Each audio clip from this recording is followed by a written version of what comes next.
Good evening and welcome to the June 7th, 2023 meeting of the Comprehensive Planning Committee. The first item on our agenda will be a call to order and an acknowledgement that we do have a quorum tonight. The second order of business will be to review and approve the minutes of the May 3rd, 2023 meeting. Do I have a motion to approve? So We have a motion, we have a second, second. and we have a second. Any discussion on the minutes, corrections, additions? All right, all in favor of approval? Unanimous? Thank you. Okay, number 3 on the agenda is old business, and we're going to stop. We were a little remiss at the last meeting in acknowledging the part 2 of the Raymond bus tour that the committee took. So I just wanted to include that for a short discussion here, and any comments from the committee based on your attendance and what you saw. Just to refresh everyone's memory, the second part of the bus tour included Raymond Cape and the village area and the 302 area and other areas that we hadn't covered before in the first tour. So I'll open that up for any comments from the committee as far as what they thought about that. I had a blast again. Thank you for taking us out, and thank you for your knowledge, as always. Oh, it was a good time. I enjoyed it. We did also take a couple tours through some of the industrial areas too. That's correct. That's right. I don't think we went up Murray Drive, but we did drive into Sabre Yachts. Yep. They're 2 of our only industrial districts. The only other one we have is the one over on 121 where SPX Dielectric is. Other comments, observations? I think it really helps put what we're doing into context. We get to see parts of the town that we wouldn't see otherwise or understand otherwise. So thank you. I appreciated it. Absolutely. I had a great time. I had the opportunity to attend both of those bus tours, and looking forward to our next order of business is to talk about the boat tour, which I think is going to be enlightening as well. But just on this second trip, what impressed me was looking at some of the very impressive and what I would call expensive real estate that we saw in certain parts of the town that weren't reflected as much in the first tour. And also being able to look, as Chris had mentioned, at some of the few but impressive industrial sites. And I was particularly impressed with the yacht that was sitting outside of Sabre Manufacturing. I have to tell you, that's something that you won't see in a lot of communities as far as manufacturing is concerned. So I was very impressed with that. And I think we're all very appreciative, Chris, of conducting that tour, and obviously you're a wealth of information as far as the community is concerned, and we appreciate it, and we appreciate you being on this committee. So going into the second part of the old business would be a discussion about the boat tour, whereas we're now into the weather portion where getting on the lake isn't going to get us capsized or ice boating. So I'd ask if we have any plans for that as far as a date or what might work well for the committee. We do, and I'm also trying to send a link to the co-chair she's having difficulty joining us.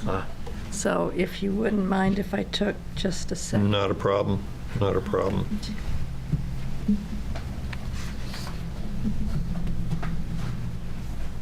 While we have a little silence, I will say that we're probably going to need more than one boat. But what we could do is we can try to get a big enough party boat to handle everybody, but it's probably going to be difficult for safety reasons. So we might take maybe the fire boat and maybe another boat. And what we can do is communicate some way, whether it's via phone or walkie-talkie or whatever. But we could also anchor out. We have taken some tours of the lake in certain instances where we've had multiple boats, and it's pretty easy to pull up beside each other and we can talk and go through stuff. So 2 boats, 3 boats, whatever we need, we'll figure it out. That's great. It seems like an AM time slot would be beneficial weather-wise. Probably in right. terms of This- coordinating. If we're gonna do Sebago, it whips up in the afternoon around Yeah. 2 o'clock, so yeah, right. And I think that would be we're talking about doing Sebago, correct? Correct. Because, you know, we've got 5 ponds, so Sure. we could hit another one at another time. We don't have any town boats other than the fireboat on Sebago. We do have a small 16-foot boat. We're not gonna get more than 2 or 3 people in that, so.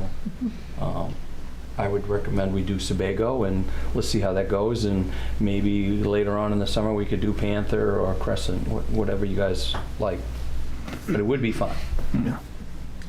So I talked to Wayne today, and their boat can take up to 10 passengers. Yep. Everyone needs to wear a PFD if you have your own, as long as it's a U.S. Coast Guard rated Type 1, then you can go, or you can use that. The dates that Wayne suggested are the week of June 20th, so Tuesday the 20th, Thursday the 22nd, or Friday the 23rd, all at 9 a.m. for the wind reason. In the morning is a much better time to go out, normally. But all of that is contingent upon no fire calls that morning. Sure. So, How's that work once we're out in the middle of the bay? how are you opposed? That's when you wear the life jacket. How do we schedule those fires around our boat trip? Yeah, please plan accordingly. So I could just, I guess I'd poll the group here as far as, is there a day of the week that Sue just mentioned that works better than the others? I know I can't make it on that Thursday. I Okay. can make the other 2 work. So that leaves Tuesday and Friday, the 20th and the 23rd. Certainly, if the majority can go on Thursday, please go ahead. Okay. And I can tell you, I'm free on any of those days. Those both work for me. Thursday also works. Thursday works good for me. Thursday doesn't for me, but If they're in the morning, any of those days work for me. yeah. Thursday, Friday, I'm good with. If Tuesday happened to be, I could switch something around, but Thursday, Friday would be working in my schedule. Friday would be my vote. So I'm hearing that Friday is possibly the better one. Friday's fine for me. Friday? Okay. Well, why don't we go with Friday? That's the 23rd? Yes. I'd love to join you for this one if possible. I know my colleague Sam is not a fan of boats, but I'm a sailor. I'd love to go. Oh, absolutely. Make sure there's room. Absolutely. Yeah. And as far as, Sue, if I understood it, we need to have life preservers. Yes. So, I mean, I've got a bunch of them, so, you know, I think probably we could pool all that together, and I can just get emails out to the group and just find out who might need one, and we can certainly cobble enough together. Well, and I believe they have some as well. They have but- some as well, Yes, yeah. but you will be wearing one, so if you have one that you prefer your own sweat, then that's, Okay? Probably Raymond Beach is probably where we would meet for that. Yes. The fireboat is at Port Harbor Marine, so they can just pull over to the boat launch, and we'll provide another boat, whether it's a pontoon boat, my boat, there's plenty of boats, so we'll figure it out. And I have, like you, Peter, I have plenty of preservers, so we'll figure it out. Terrific. We And have the- 9, 10, 11, 12. Does that sound right? Sounds about right. Will Dawn be back by then, or? Probably not. Probably not. Okay. well, For a boat ride, maybe. it's hard Who telling. Yeah. knows? So 13, 12, 13. So, And that's what we'll I figure told it out. Wayne. I'll take care of the boat coordination. Sure. Excellent. And did I hear, was it 9:30? At 9, I thought if we could meet at 8:45, Okay. just to make sure we're on the water and going, and time to get back. Sean, you're bringing the before too cooler, much. right? I'll bring the cooler. Peter brings whatever goes into it. Yeah, that can be arranged. It'll be way more fun than the bus tour. Yeah, that's for sure. Absolutely. All right. We'd be 9 to 12 roughly, or morning? Yeah, probably, That would cover the kids. yeah, noontime would be appropriate. Have a good end. Yeah. Good. Excellent. Well, that was painless. Thank you. All right. As far as moving on to new business, what we're going to do is review some of the efforts on the part of North Star as far as getting us on track. So the first order would be, I guess we'd talk about, I believe everyone saw it in the e-packet, the business cards with the QR. Yeah, code on them. Yeah. So Excellent. we've got, I think I ordered 500. So we've got 500 here. You can all take some. We can order more if we run out. I can pass them around if people want to see. So they've got a code and the website. Oh, that's just a piece of paper. I get the only blank. Yeah, so they've got a code in the website, a QR code in the website on the back. We've had some good luck with these in other communities. You can leave them out places around town on election day, hand them out to people at, road association meetings, kind of stuff like that. And that'll just direct people to the website, which is kind of our hub for everything that's going to happen, CompPlan, surveys, all that kind of stuff. So.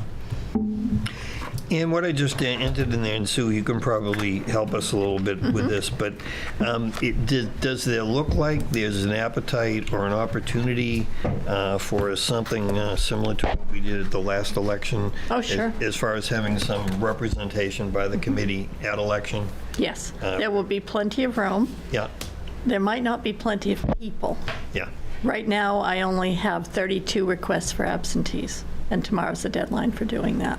So this is even smaller than the last municipal-only election for absentees by 10. So, or more than 10, 17. That's because my name's not on the ballot. Yeah, that's, we just don't have the big name draws. Okay, so I guess I'd open that up to the committee. Does that sound like something that's an opportunity where we can do a little bit more in the way of promoting the committee and the work we're doing?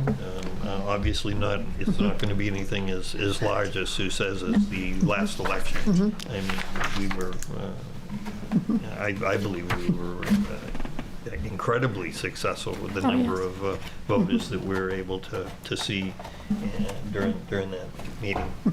So I guess I'd open that up if there's any thoughts from the committee as far as how we might do that. Is it something where we just have one or two representatives that are standing in the election area and maybe armed with cards, and just some sort of a quick flyer, a description of what the comprehensive plan is? Is that something that seems reasonable? I know it's short notice, but what do people think? Yeah. It's a good idea to have a presence, for sure. So I would volunteer myself to be one of those individuals, and so if someone would, and Frank, so if that's okay, well, the two of us will do that, and we'll coordinate that and be there during the election time. I don't know that we will cover the entire. That's a 12-hour 12 hours. day you guys are Yeah. signing up for, though. Yeah. Yeah. Back up. And then after you do that, I'll get you to be election worker.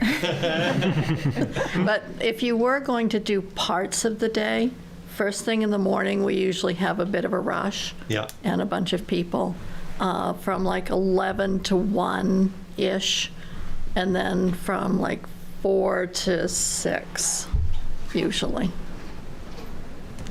is when we have the bulk of the people come in traditionally. Sure, and it's not obviously exclusive. If anyone else wants to email me or Kayla and let us know if put a stint in for an hour or so, that certainly would be appreciated as well. What's the date again? Sorry. June 13th. The polls open at 7. No. I was going to say, Greg, if you volunteer to go, that'll probably draw more people. We have to advertise it somehow. You can put your truck up. There we go. Good idea. All right. Very good. Next, Kate, if you'd like to get us into the summer public participation. Yeah, definitely. So let me know if there's anything you'd like to see on the screen, and maybe we can do that through Sue. But basically, you all got copies of the current version of the public participation plan. And Sam and I like to, think of this document as a guide. Not all the dates in it are final, especially the further out we get. But as to sort of look at what is in that so far, task 1.1 was stakeholder group ID. I hope that everybody's seen the link to the online spreadsheet with the stakeholders in it. Sue has done tremendous work filling that in. Thank you, Sue. So I encourage everyone to take a look at that and see if there's any groups you think that we're missing. But we're looking in really good shape on that. There's hundreds of names in there, which is awesome. If I could real quick, while you're Yeah. talking about stakeholder list, the one thing that I have not had time, and I'm not sure I will have time to do with the stakeholder list, is try and find email addresses for some of the entities. So if any of the committee members would like to take a whack at that, that would help tremendously.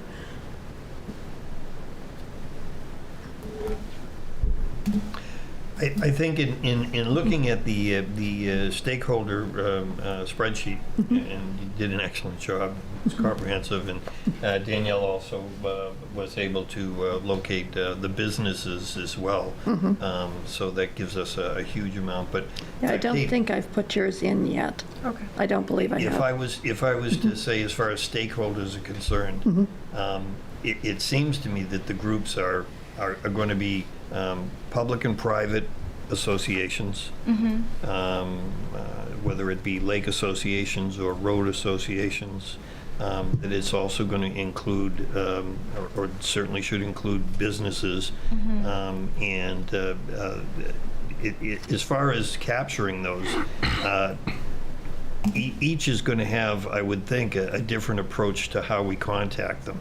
And also, Yep. there would have to be some mechanism to track it so that, one individual or business or association isn't getting contacted 4 times by this group. So how would we proceed? In other words, would it with individual businesses? Obviously, there's no association, so there's no group, there's no annual meeting to go to or stuff like that. Would you recommend that there be some sort of either a telephone call or an email? Yeah, so I think that one of the sort of next step for this, for the places where we have email addresses, we can put them on our email list and send them all an email, let them know what's going on, see if they want to subscribe. But I think that what would be really valuable is if committee members want to look through that stakeholder list, and whether it's associations, groups, businesses, et cetera, especially if there's any that you have a personal connection to or you would feel comfortable reaching out to, that's a great way to go about it, and usually the most successful way to get people engaged. So I think, you're not going to have a connection to everybody. We're not going to get every single business, every association to come to the table, but a good place to start with that list would be for the committee. And we can add like a column in that spreadsheet too for you to put your name if it's someone or an association you're connected with. Do we want to have do we want to try and break it down sort of numerically and say, everybody should tag yourself at least 10, or, break it down in a way where we're all kind of chipping in to do that? I guess, I think my first instinct is always to tell people to pick the ones people or your association, your neighbors, whatever, that sort of thing. And then after that, if people feel comfortable kind of reaching out to people, cold calling them, you could definitely say everyone pick 10. But I don't want to push people to sort of jump out there if they're not comfortable with it. I will say cold calling is scary at first, but as soon as you call a couple people, it's not that bad. It gets kind of addicting, actually. Yeah, and I guess, and as far as the tracking mechanism, if there was some way we could set up that or have a column on that spreadsheet that was accessible where we could basically just a check mark or whatever, or initials of a committee member, something that would say, yes, I've Yeah. contacted them, Yeah.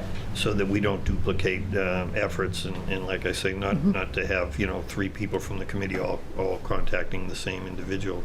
So I don't know if that's something that can be incorporated in the spreadsheet. Yeah, we can So- definitely do that. So maybe a column that is date contacted and initials.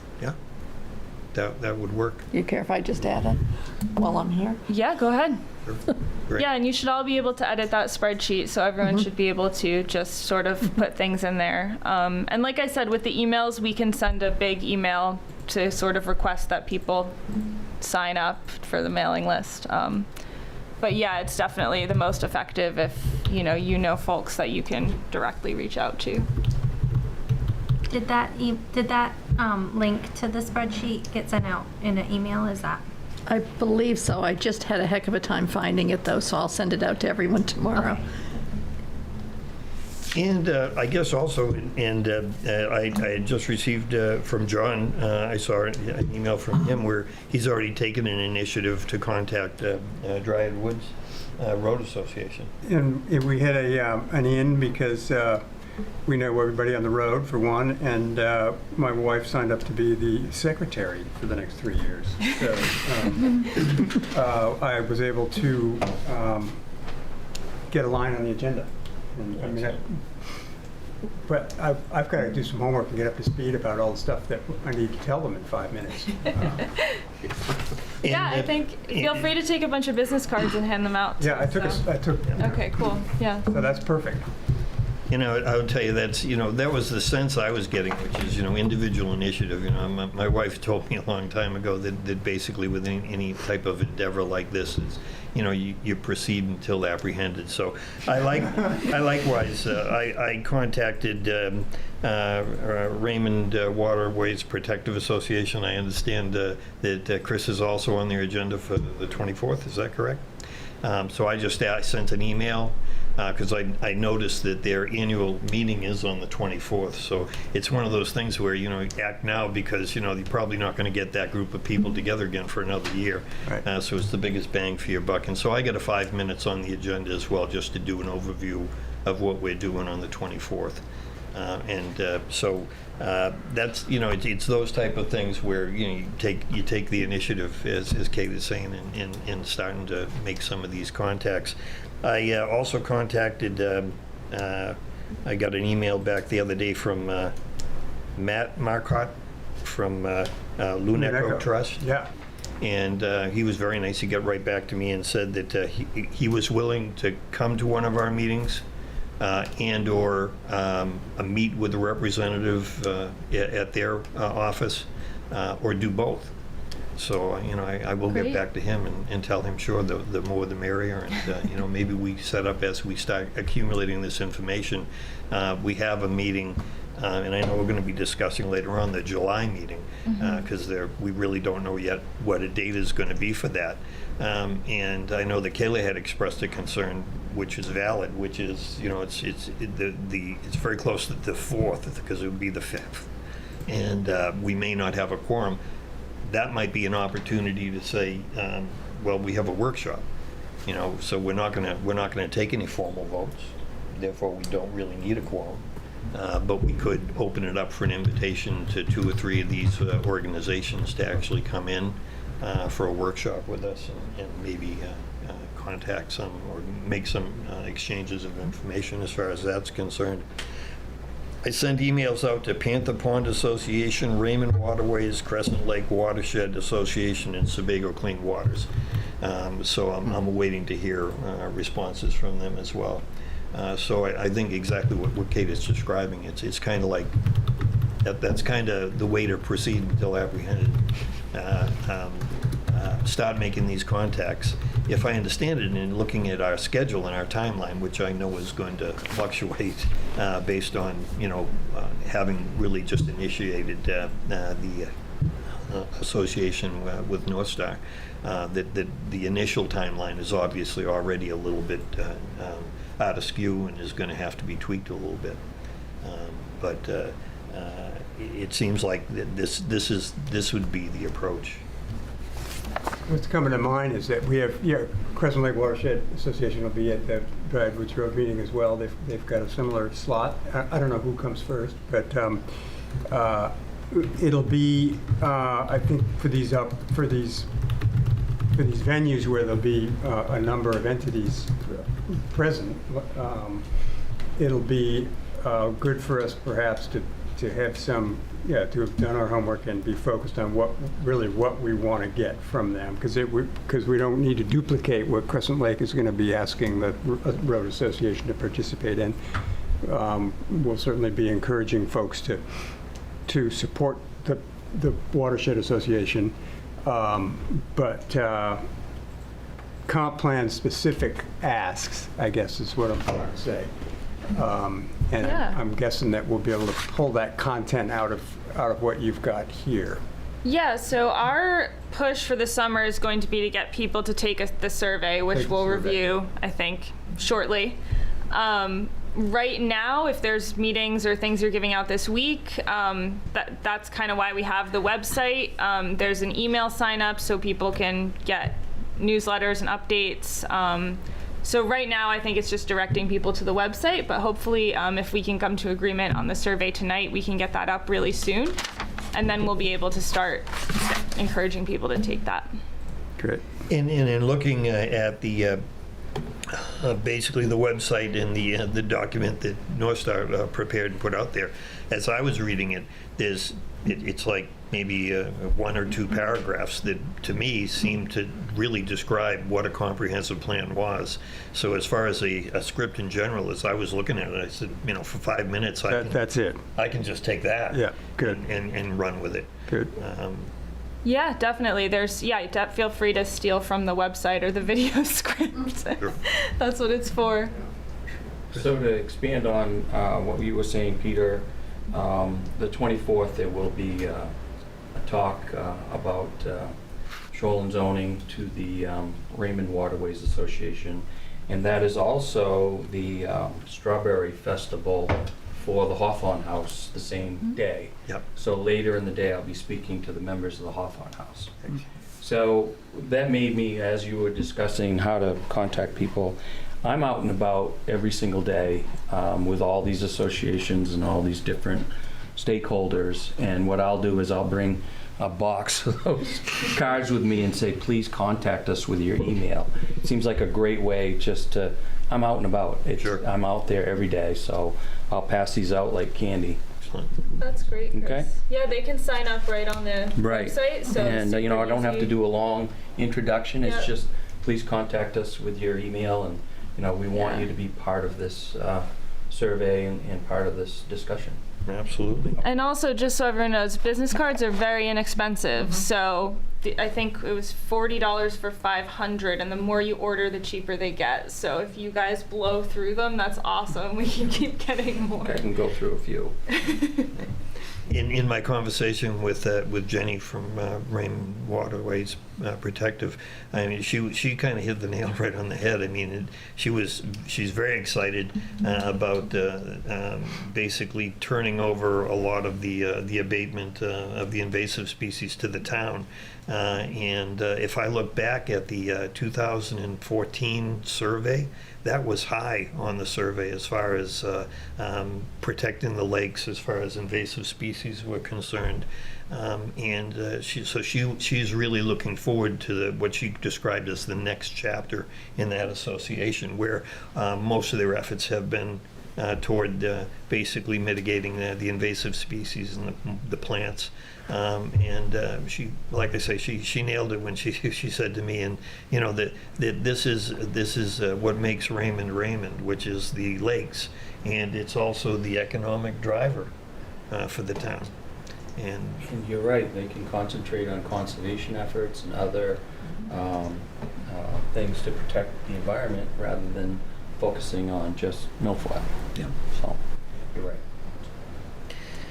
all right. So that's kind of what we're looking at, and I hope I'm not misunderstood in this comment. Please understand that it's kind of it's kind of just a little quirk in myself. And being in management for 30 years, I will tell you that I use the term stakeholder probably every other day of my career. But it recently has been brought to my attention that we should be careful in how we use that term. And I was schooled in the fact that, especially if it's involving anything with indigenous peoples, that the actual origin of stakeholder is staking a claim. And in the mid-1800s, the West was opened up to white settlers to basically grab a bunch of stakes, get in their covered wagon, hop on their ponies, and ride across the western states and stake land that many could argue was not the government's to give. So just not to be splitting hairs or getting too much into political correctness, but I just felt it was important that as we start looking at formulating a comprehensive plan, that we probably would be best to avoid that term and maybe use a term similar to interested parties, engaged individuals or groups, and kind of avoid that stakeholder terminology.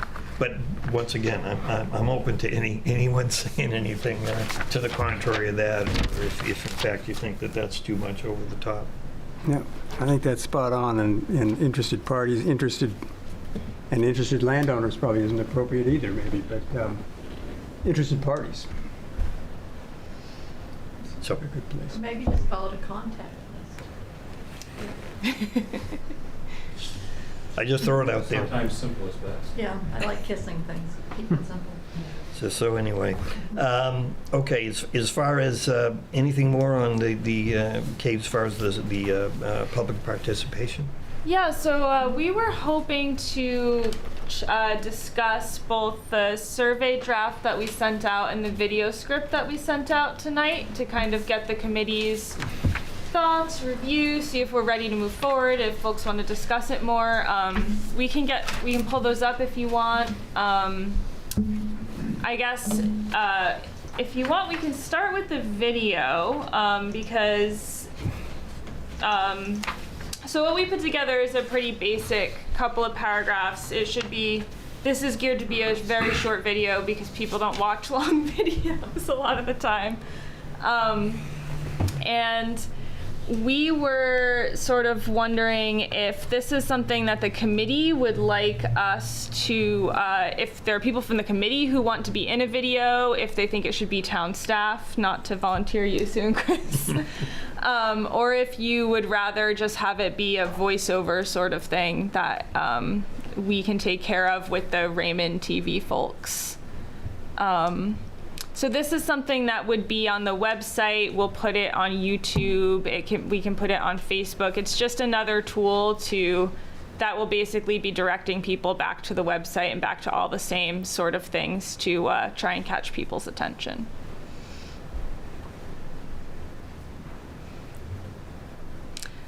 So if anyone wants to be in a video.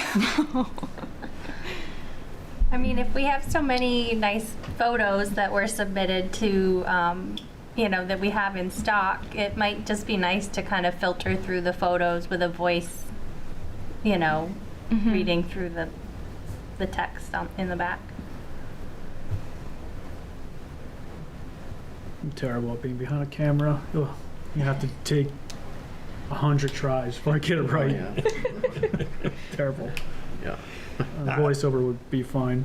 Okay, I'm not sensing my any voice. strong enthusiasm. I mean, you could put a picture of us on a still shot. picture of us on a boat Yeah. from a distance. Just keep the fishing rods down. Yeah. Kate, do we have a sense of what the timeline would be for getting this video together? Well, if you want to just do voiceovers, that's actually easier because we don't have to film anything. So I will just touch base with Sean is the person who does your media, right? From the TV. Does he work with you? Sure. Kevin? Does work with Yeah. us occasionally. Okay. Yeah, but yeah, that's something we'll put together at North Star. We can just do a voiceover. It will not take very long. We can get it done in the next week or so. That's probably the way to go. I mean, if we had clips of several of us speaking, that might be kind of homey and nice, but won't be near as professional as probably you folks doing it, and having a common sound and presentation that would be more professional than apparently any of us are capable of. I'd second that.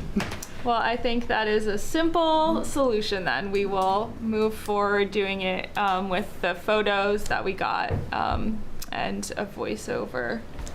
Yeah, and if anyone has any comments on the video script, even if you have comments after this meeting, please feel free to just send us an email. It's probably something we'd look at getting started on next week, so have some time.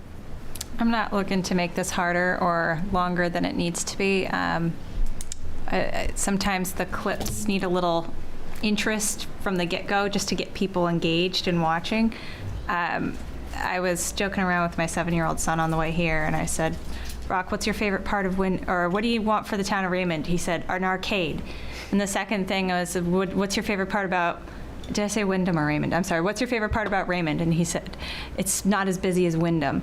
So if we're trying to engage the town, I don't know if a couple little Would he be willing to be on the show? Oh, he would love to. But a couple little clips of some of the kids in the community asking the questions that we plan to ask the community, and to try to get them to engage so they understand what we're doing, and it's a little more interesting than just the pictures in the background. Totally. So That sounds like a just really for what good it's idea. worth. That sounds like a great idea, but I'm gonna have to look to you for people who know kids in Raymond.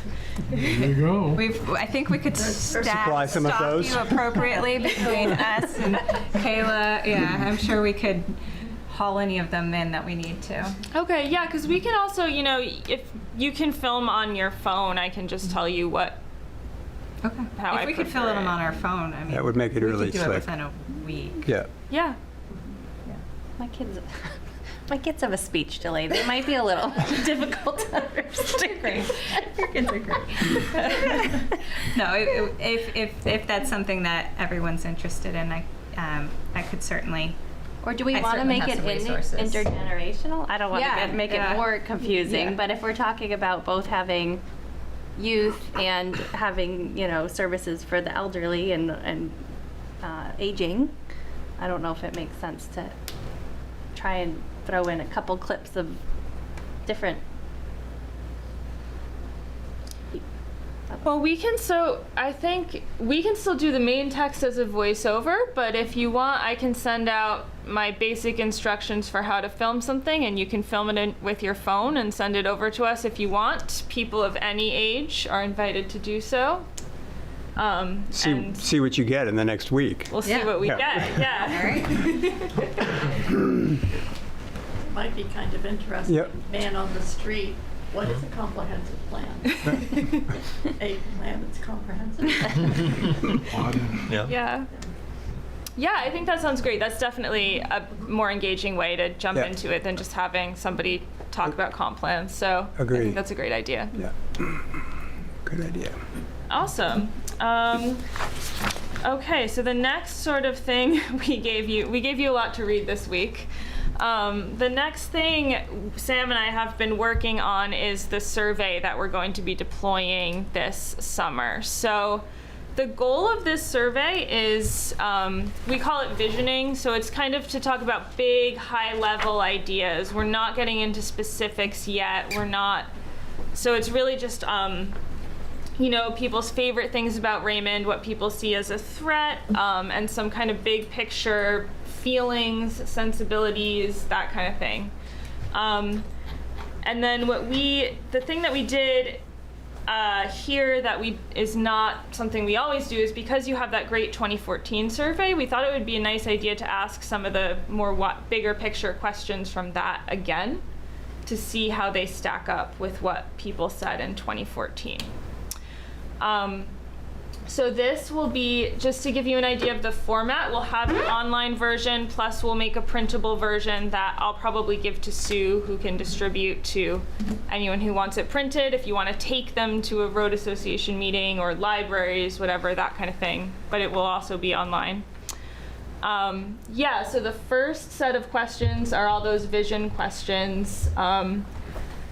Pretty high level, touching a bunch of different subject areas to get an idea of people's feelings about the town. And then the second section are repeats of those 2014 questions.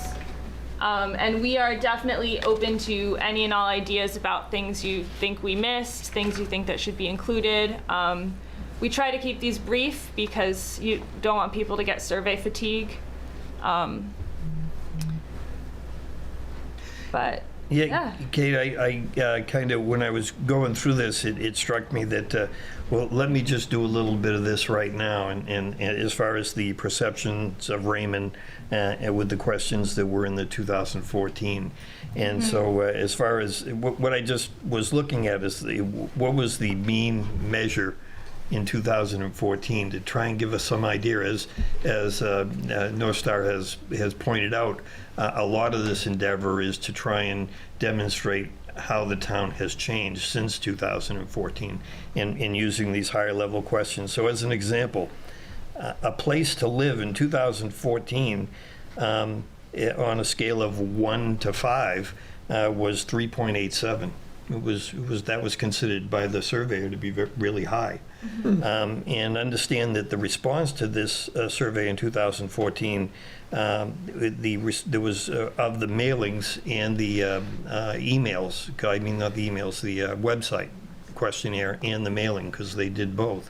It was surprising in 2014, the vast majority were paper surveys that were handed in. I expect that probably will change now as far as having it available online. I don't know, but that's just my sense.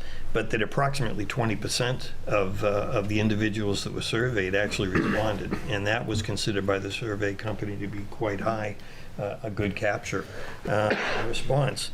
So it'll be interesting to see with that question, how is Raymond as far as a place to live? How does it compare today to the 3.87 rating that we got in 2014? As far as if you go down to satisfaction, overall quality of the fire and rescue services as an example, it was 4.5 out of a 5 in 2014. That's extremely high. And it'll be interesting to see, especially with the challenges that we've had with fire and rescue as far as volunteers, because the majority of this, as I understand, of the department back in 2014 volunteer, and it's just the reverse of that today. So that'll be interesting. And I guess it raised this question for me as I went through and looked at the different ratings. And that's understanding as we go into this, and certainly North Star has a better understanding than I would have as a non-professional planner, how your sample size is important, but also how things can, in a survey, be sometimes misleading or misinterpreted. So under RSU 14 in 2014, it got a rating of 2.62, with a significant number of people, citizens, calling for us to withdraw from the RSU, which I found interesting, because in 2015 and in 2020, when it both was that withdrawal question was raised to the town, there was a majority of the individuals that voted a referendum voted not to withdraw from the RSU.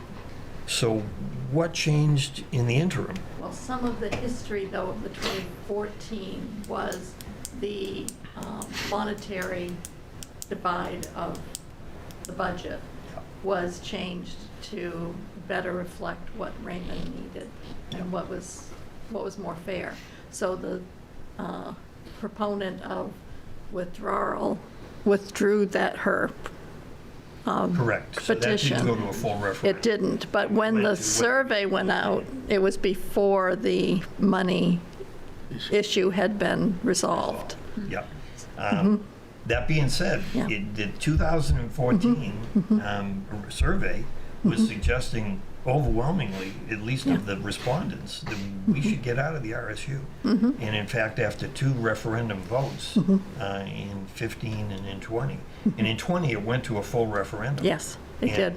65% of the voters said, no, we don't want to withdraw. And so that would be contrary to what in 2014, what the survey was suggesting. So all I'm saying is that I guess going into any of these surveys, our eyes have to be wide open as far as, it depends obviously on who responds. And that's where a lot of the demographic information comes in. You know, what was the level of education of the individuals that were responding? What was the level of the income of the individuals that were responding? Were the people that were responding, did they have children in the system? You know, and so that's where I think in acquiring the demographic information, it's going to be so important in the analysis. And that's where we're going to be leaving it to the professionals to do that analysis and give us a better understanding of how these surveys work. Yeah, and I think, you know, this is where all that networking and stakeholder stuff comes in, because the more people that we can get this survey to, the better results we'll get. And that doesn't just mean people who live here year round, it means people who are here in the summer.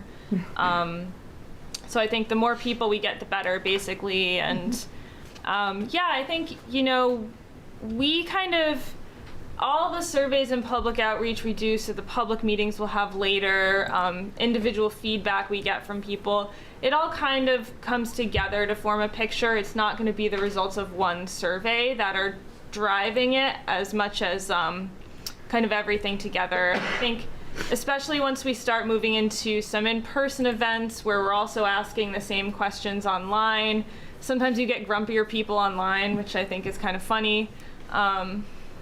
But yeah, so I'm excited to start putting this out and see how many answers we can get.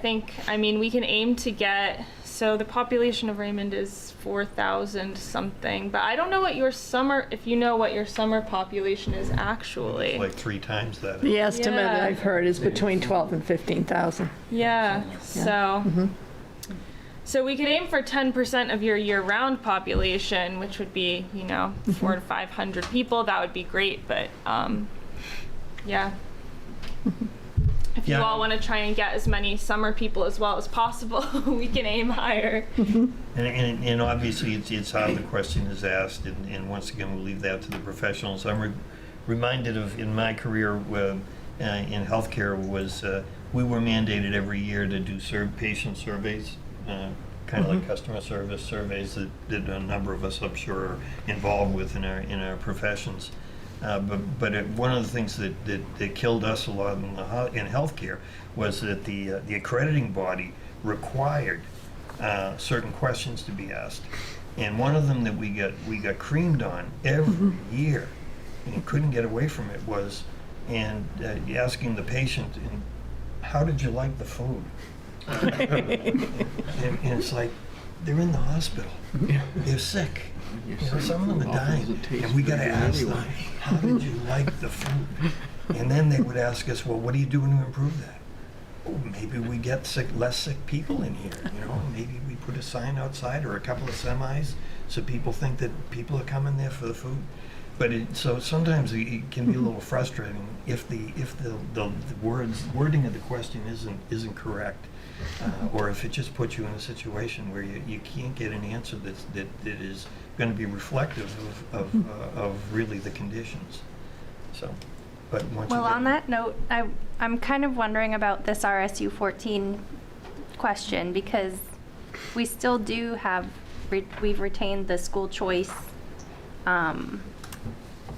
in town as well. And so, like, for me, I have a daughter going into 8th grade, and next year we have to pick where she's going to go to high school. And, you know, a lot of kids end up at Gray, some go to Lake Region, and a lot of them end up at Wyndham. But for me, like, it's a perk to have the choice of where she goes. So I don't know if it makes sense to try and include that as part of this question, or as a separate question, perhaps. You know, I think a lot of people appreciate that fact of Raymond, that it kind of gives us. I think that's a really important question that should be in there. You know, we like to retain the ability of parents picking school systems other than the RSU Yeah. for high school education for their Yeah. children. Yeah, And I think it would be overwhelmingly voted yes. I would think so, yeah. Yeah. And the other thing that I thought we could add too was under section 2, question 10, where it says, how would you rate Raymond in each of the following? I didn't know if we wanted to add something like a place to run a business, if we were asking, you know, businesses in town to be filling this out, or also maybe a place to enjoy the natural resources. That's not kind of captured there. I just thought those two could be added. Good points, Jackie. Yeah, so I think, so all of the questions in section 2 are copied exactly as they were in that 2014 survey. Do you think it would like alter the information if we added anything to it? I think we can definitely add to it.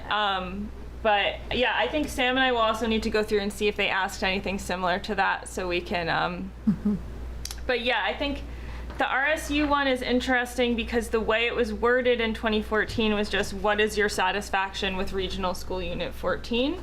So in some ways we don't want to, if we ask a different question, then we can't compare the answers. Right. Well, and you So- may, I mean, you know, it could even be part of a different It section. could be a you separate know, block It doesn't have to be of in 2023 that. questions.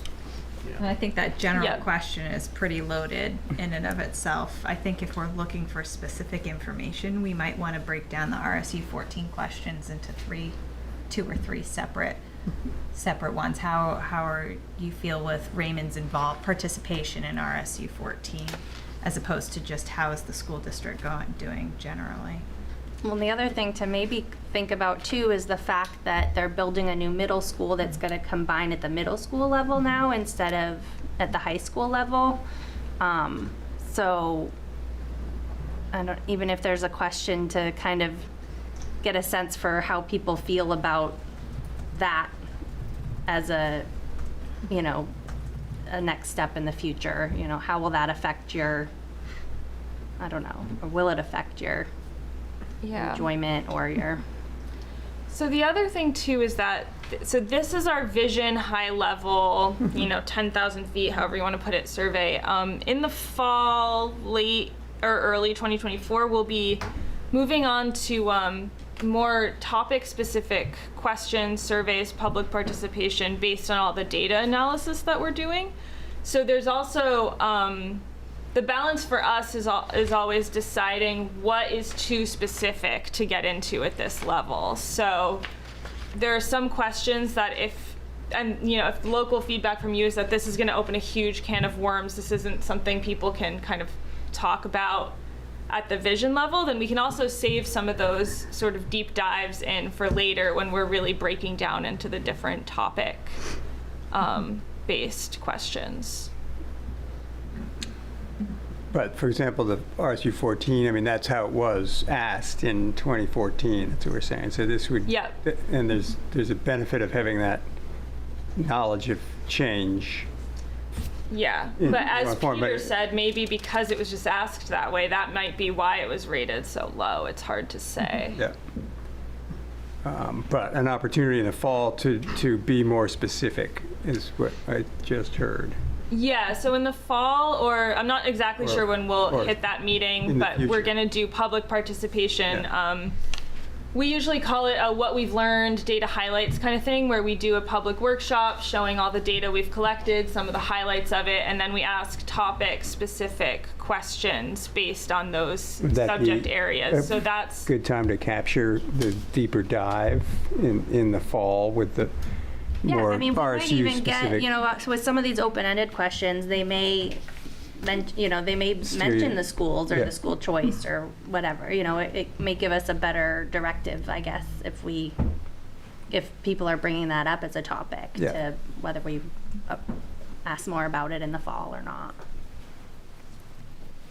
Yeah, I do get the sense that this first round of questions, the idea of it being more general, the higher level, in order to, if I understand it, both track how we've changed, and that then assists us in formulating a vision. Exactly. And so I believe the goal with this initial survey is just that, right? It's to basically then come together and formulate a vision for this committee to present to interested others, interested parties and the like.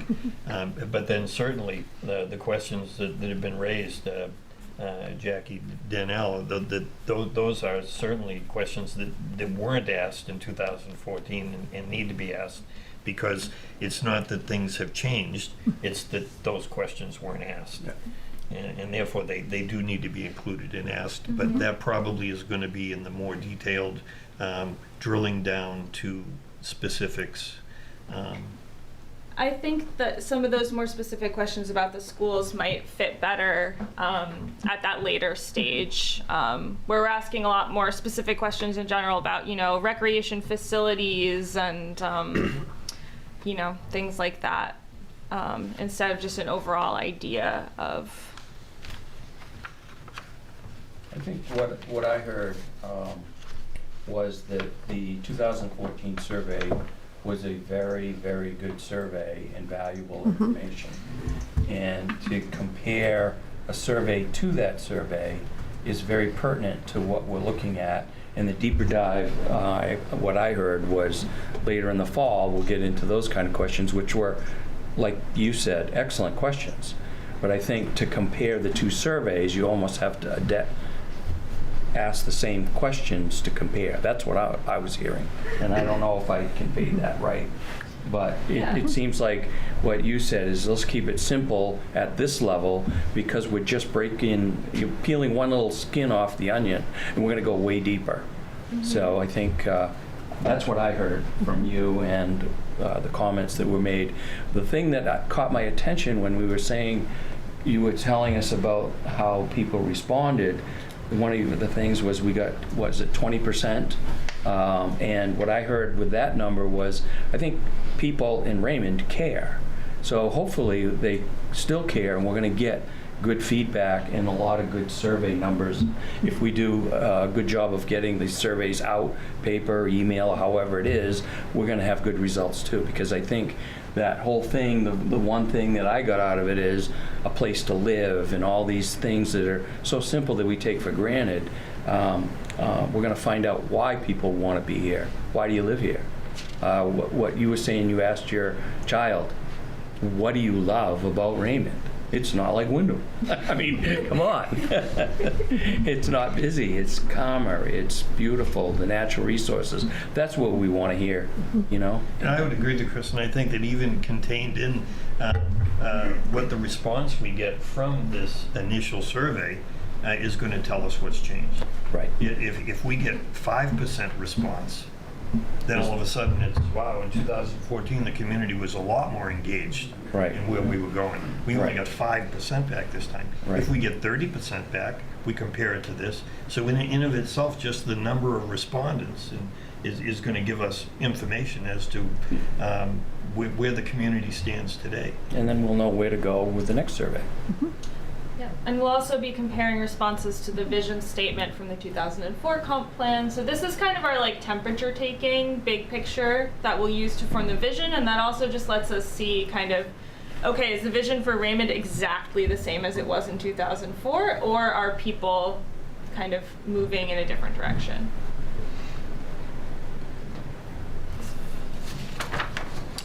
So any other questions as far as the survey is concerned?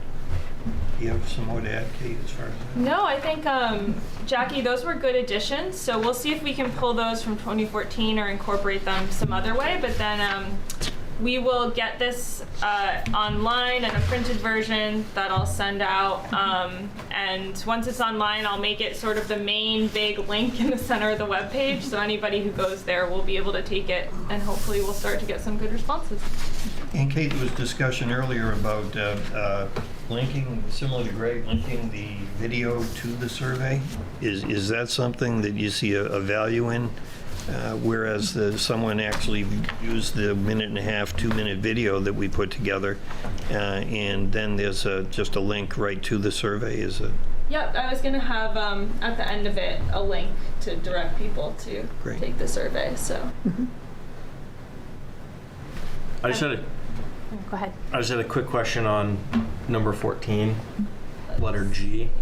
Number. Is that supposed to say bath, or You is that? caught me. I was wondering if anyone would catch me. Oh, you caught me. Congratulations. I don't live in Bath. I copied the categories. Yeah, I was like, oh, I'm on that one. I was like, am I missing something? Yeah, we copied the categories from another survey to make sure we got all the demographic questions, and you caught me. I missed that one. So you might get a couple of people They don't because live we, in Bath. but because we do have some people that own property here that live in Bath. That's funny. Yes, we will fix that. Sorry about that. No worries.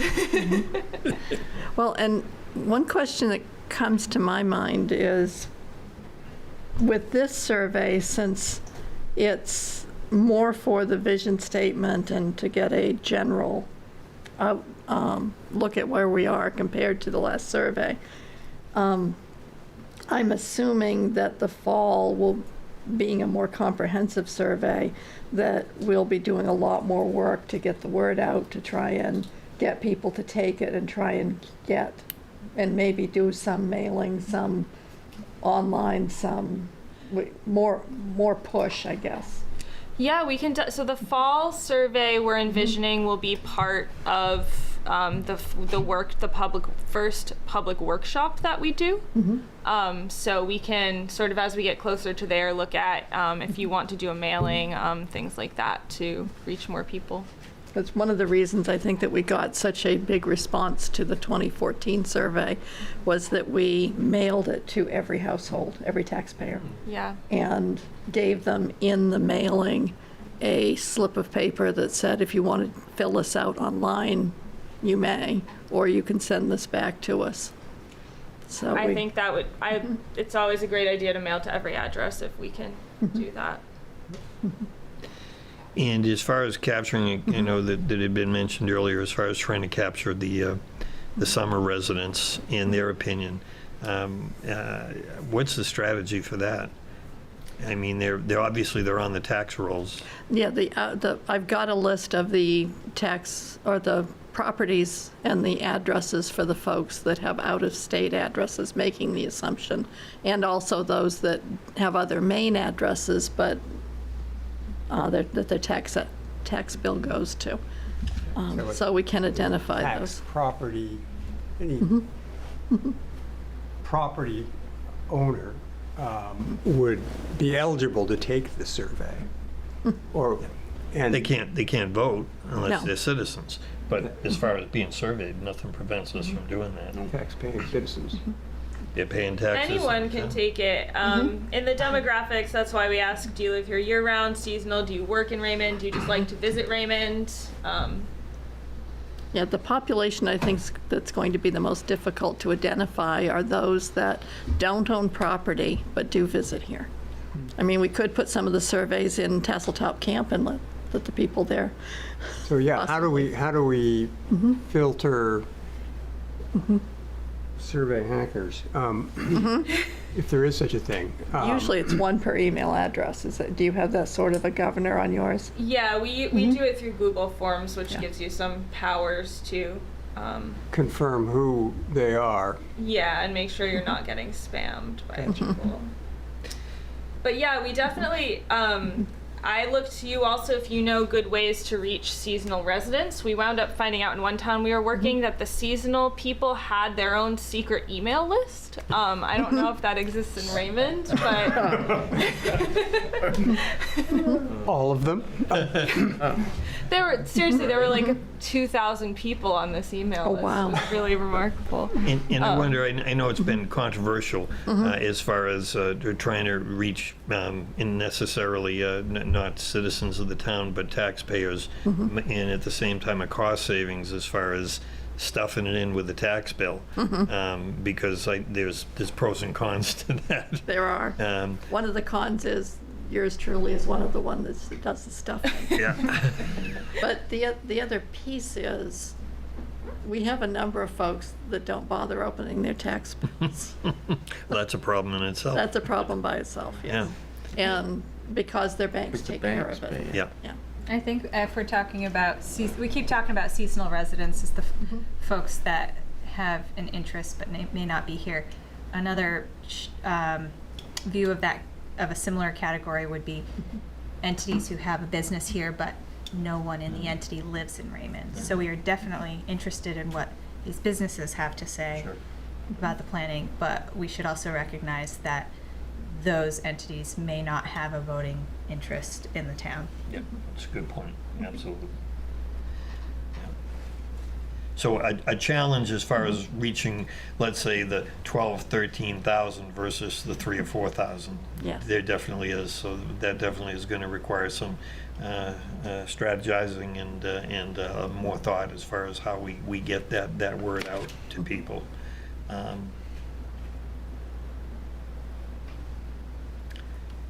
Other, Kate, as far as No, that's all great. We're ready to move forward with this, so we will hopefully be getting the survey up next week and starting to get some of the things out, so you all can start trying to get people to take it.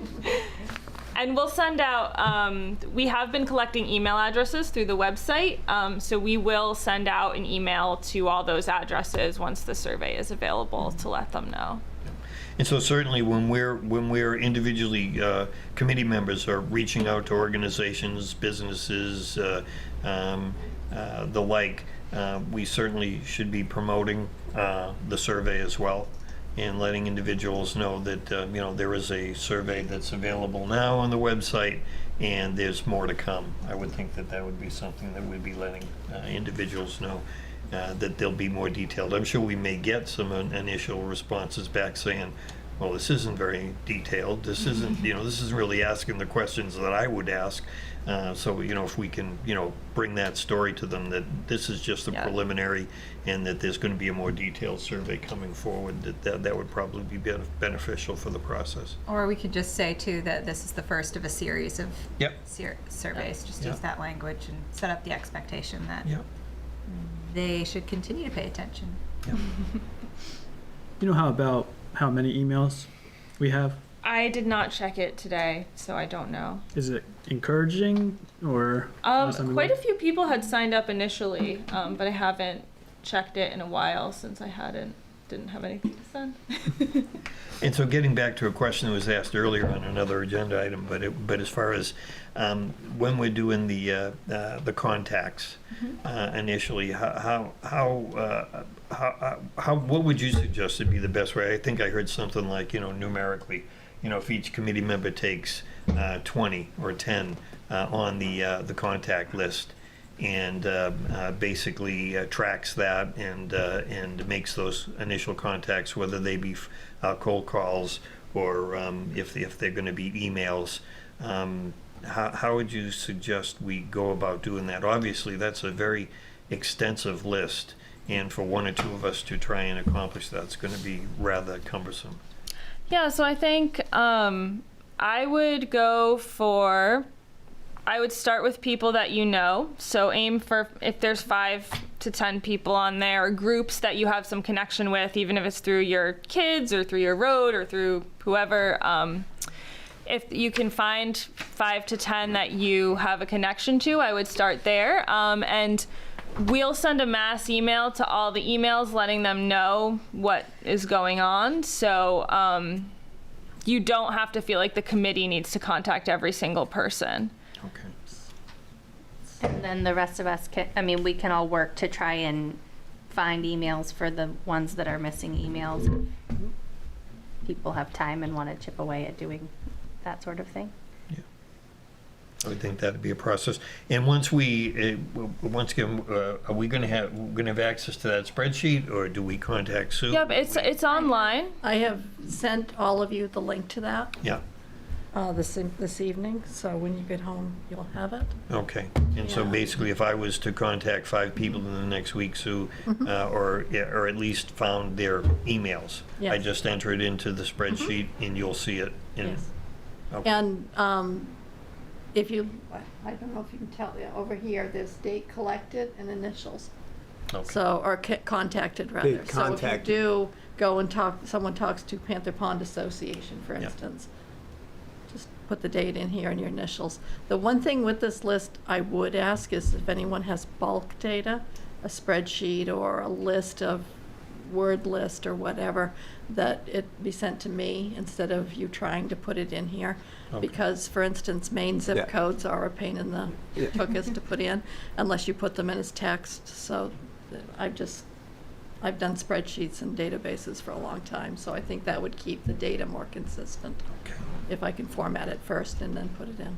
But if people have individual ones in, and if anyone has a real burning desire to learn how to do this, then I can help you to put the zip codes in properly.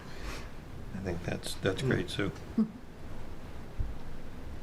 But we have, on the community, I'll change it to contact list eventually, but on the community list, there's 242 emails right now. Yeah, this is a very extensive list.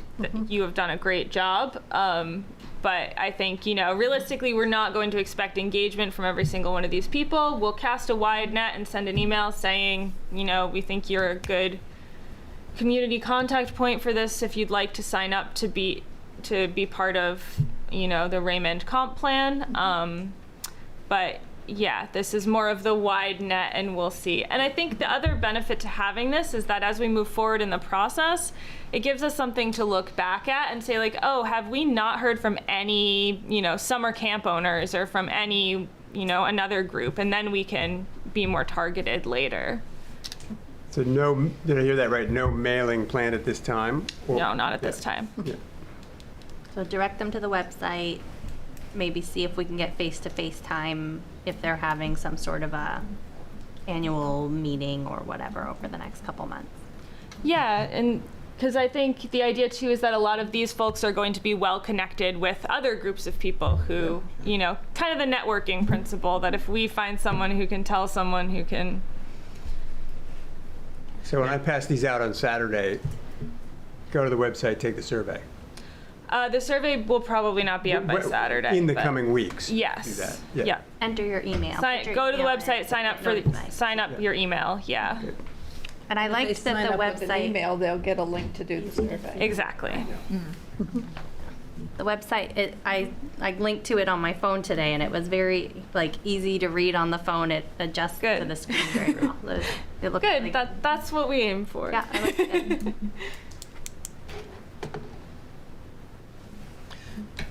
Okay, so Kate, as far as the town data collection and department head interviews, Yes, so this is another part where you all said you wanted to be put to work, so we're putting you to work. So this is data collection that this basically will inform the inventory chapters that we're writing. This is data collection that would, ordinarily maybe be something that Sam and I would do. But we are offering this up to the committee if you all want to volunteer some time to collect this data. So there are 2 different tasks. One is interviewing town department heads. That one, there are 4 questions. They're the same questions for all the town department heads. And basically, you just have to ask them the questions. It doesn't really matter whether it's via email or face-to-face, as long as we get a written record of what happened. And then the second item on here is the inventory chapter data collection. So this is broken down by inventory chapter topic. And these are data points that we need to include in the comprehensive plan, but that are not something that we can get from state data or other public sources. These are things that only the town will know. And in some cases, it might actually have to go all the way to like a land trust or something, but we can cross that bridge if we get there. So basically, if committee members are interested, you can sort of assign yourselves to do some of this data collection. We can do it by topic if people have a topic they're particularly interested in. That would be a great way to sort of pick it out. The longest one is public facilities, because so much of that is just town data. So that could even be 2 people if you wanted to work together. Yeah, and then department head interviews, again, we'd just be looking for a couple volunteers to, Sue, I don't know how many department heads you actually have off the top of my head, but. Well, we have a title of department head, but I think it's more, in some ways, function. For instance, I think one of the people you should talk with is our GA coordinator. Yeah. And she's not a department head. Okay. But she would certainly have a good insight to what opportunities are facing Raymond, for instance, things like that. So I'll come up with a list and send them to you. And Okay. send them out to you and Kayla as well, Sure, Peter. that'd be great. Yeah, so I think basically how this, if people are interested in volunteering, you can volunteer to interview a department head. You can choose an inventory chapter that interests you and follow up with Sue and other town staff to collect that data. And then we would just ask that you email it over to Sam and I. We are happy to answer questions if they come up. These are, some of these things can be a little, all towns collect their data in different ways. So sometimes you're gonna get like a spreadsheet for an answer, and sometimes, you might just get someone being like, nah. So, there's different levels of data that might be available, but yeah, so this is a big volunteer opportunity if people are interested in doing it. So Kate, the example that stood out to me as far as the town data collection, what North Star would do versus what the committee would do would be something, as you mentioned. So as far as U.S. Census Bureau data, and that's certainly something North Star is going to acquire and put together. And God bless you. But something like how many fire trucks does Raymond have? Exactly. That's something that is not necessarily going to be listed on any national database or anything that you can acquire. Does it make sense, along with maybe the 4 standard questions during the department head interviews, that we also ask those data questions? I think you could definitely, if people have the time to sort of tackle those public facilities questions and department head interviews, that could be a very efficient way to do it. Yeah, so everything on this list that is available for you all the data for you to collect, again, all the stuff on this list is the stuff that has to come from the town. So Sam and I are getting everything that we can from the census, from the state, from public databases, but these are all questions that can only be answered by town staff. And I guess I'd defer to Sue, what's especially coming into the summer months. Yes. And being respectful of individuals' vacation time and their workload. How's the best way for a committee member to approach a department head? Would it be an email versus trying to set up a half hour or an hour to sit with them and talk? I think what I'd like to do, if you don't mind, is talk that over with Don tomorrow. Okay. I've got to go see him anyway to get him to sign something, so see how he'd like to have that handled. Sure. Because it may be that the committee members would give me a couple of options for days. And for instance, Nathan, this is a very busy time for him. Yep. Doing things that he can't do while they're plowing or when it's snowing. So if people can be a bit flexible with their time, especially with Nathan, with Bruce, to give them a couple of different options so that they can work their schedule Okay. or see what's available. So if what you could do is have to have that conversation with Dawn, if you could, Kayla and I, just Yes. a heads up on how to go forward. And I guess I'd ask the committee if there's any particular area of interest. And I know I said this several times, but my background is healthcare, so I'm really interested in fire rescue. So that'd be something that I'd kind of volunteer to be involved with. But I'd ask the committee, as you get the listing of department heads or individuals that would be contacts for facilities within the town from Sue, if you could express to Kayla and myself if there was any particular area that you were interested in talking to them about the department heads. And then if I understand it, later on, or does this include department heads? Is it just the municipal side? Does it involve, and I know I've asked this before, but I'm just not clear on what the response was, as far as sitting down with the RSU and either talking to the superintendent or talking to the school board about their visions and stuff like that? Is that something that would be included in department head, or is that something that comes later on? So the school is, because you're part of a regional school unit, the state requirements for what you need to include with the school are different. So there is less emphasis on the school, basically. As far as comprehensive plan? Yes. Okay. Because it's not all in Raymond, so they don't count it as something that, you're not completely in control of it, I guess. The sorts of things we do want to have data on about the school would be like any planned expansions, needs they see, that kind of thing. So, we have enrollment data, we have population data, hearing from people like the schools, the library, to see what their needs are, if they have a master plan or a vision or a strategic vision or something like that. We would be interested in what they're looking at there. But more as far as when we were talking earlier, the satisfaction of the educational opportunities offered to our students in Raymond, that we're going to acquire more of that information through surveying citizens. I think so. The information about people's satisfaction with how the regional school district and the school choice and how that all works will be something that we'll make sure to cover when we get into sort of more deep dive topic questions. Okay. So all the data in here are things that basically they're just not in public databases. So, municipal parking and capacity, things like that. Really fun questions for someone. Spots for 3 people.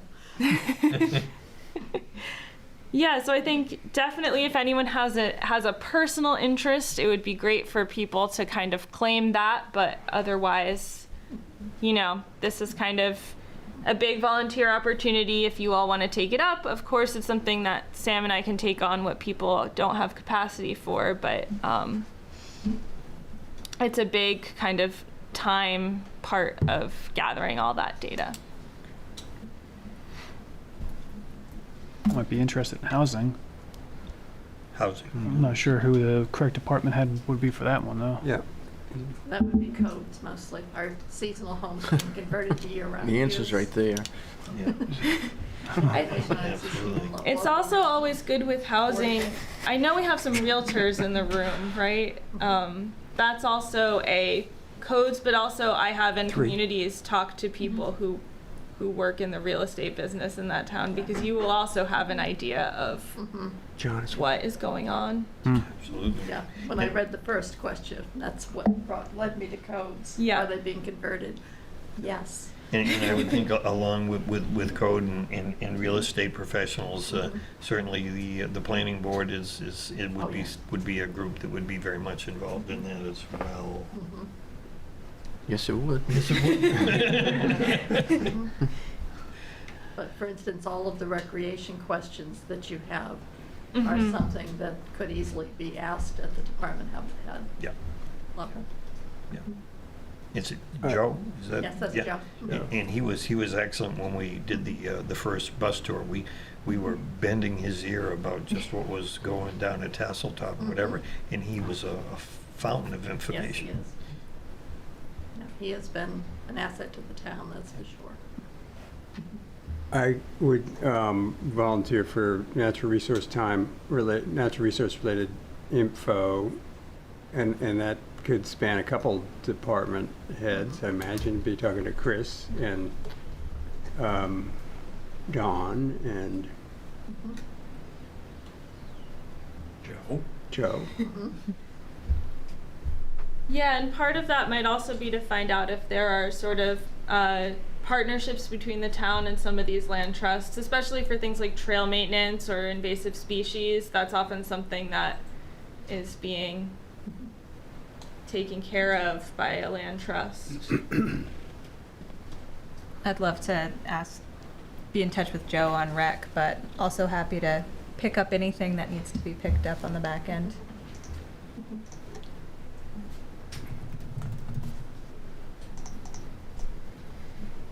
Excellent. Well, it's like we're already filling it in. It's great. If Woody, could you just, so I can keep track of all this, if you could just email me with a preference if you're interested in the interviews to myself and Danielle, then we'll get hate to use this term, a comprehensive list together. Gotta watch that term. But in that way, we'll be able to track it. I would think in an hour, you'd be able to get through most of the content of an interview. Sure, I would think. Not 3 hours. No.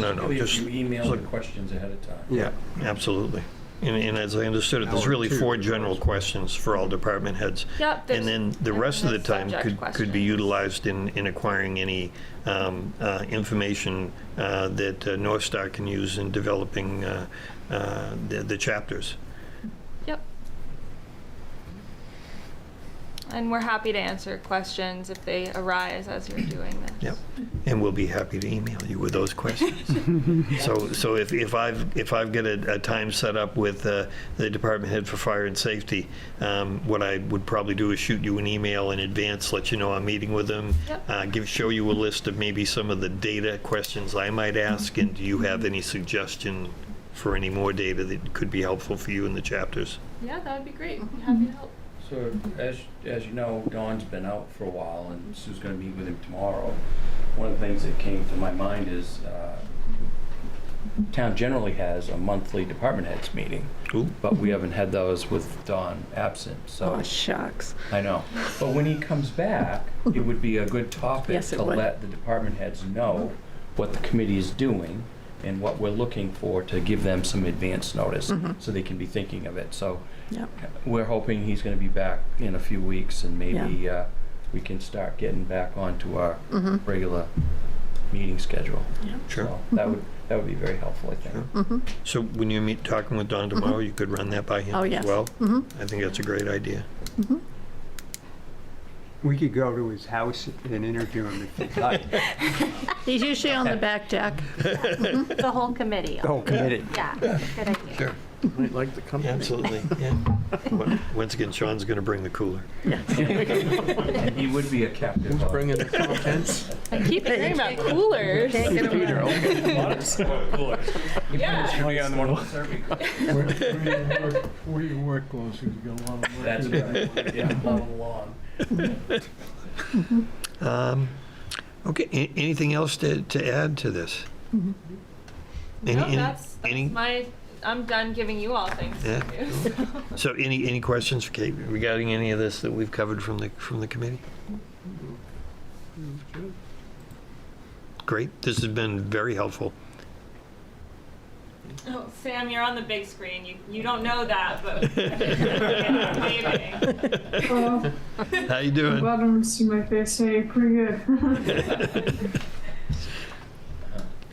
All right. This is going to be a tough one, but the next meeting date, and as we discussed at the last meeting, it was going to be a challenge because it would fall on, I believe, the 5th, which is the day after the 4th, which is probably not going to be great for a lot of people. And what we had talked about was, and I know that Kayla basically got from all of you what your preference would be. And also, I believe is it the 16th? The 19th. The 19th. Yes. There may or may not be a select board. Oh, that's actually the 11th. That's the 11th.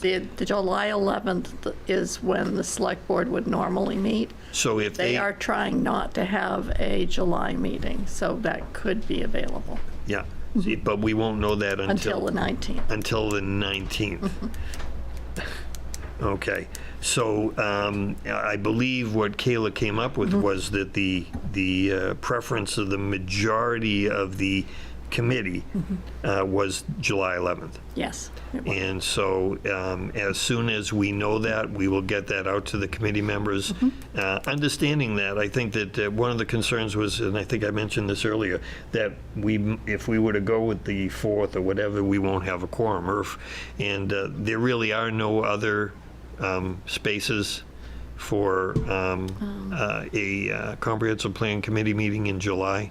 Let me see. And I guess my question would be, if there are, if this room is available some other dates, could we arrive at a consensus where we could meet then and not do the first Wednesday of the month?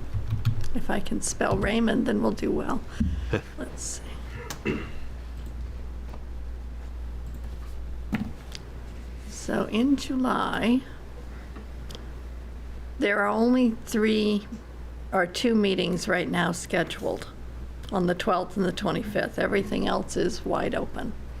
So there are plenty of meeting dates. There's a reason for that, right? It's July. So we're trying to meet in a month where nobody else meets. So I guess I'd ask for some suggestions from the committee. Well, being consistent, the 14th, which is a Wednesday, which we usually meet on. Well, the Wednesdays are the 5th, the 12th, the 19th, and the 26th. And the 12th is spoken for the planning board. Will we have full staff back here? We haven't set the videographer schedule as yet for July, so yes, Okay. we should have. The week of the 4th is always iffy for anyone, so I'm glad you're avoiding that one. Well, I'll be available for whenever, so I don't have a specific. But I will be here for whatever the date is. What day of the week is the 19th? 19th is the third Wednesday. Third Wednesday. How do we feel about that?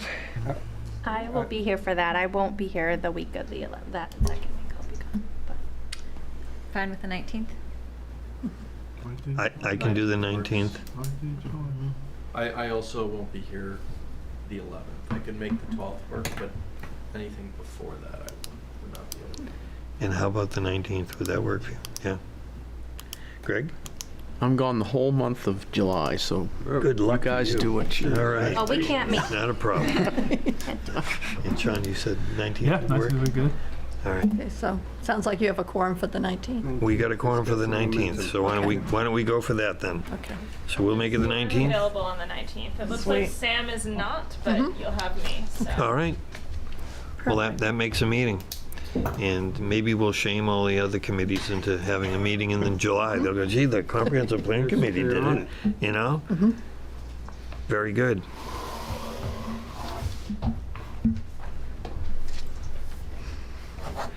All right.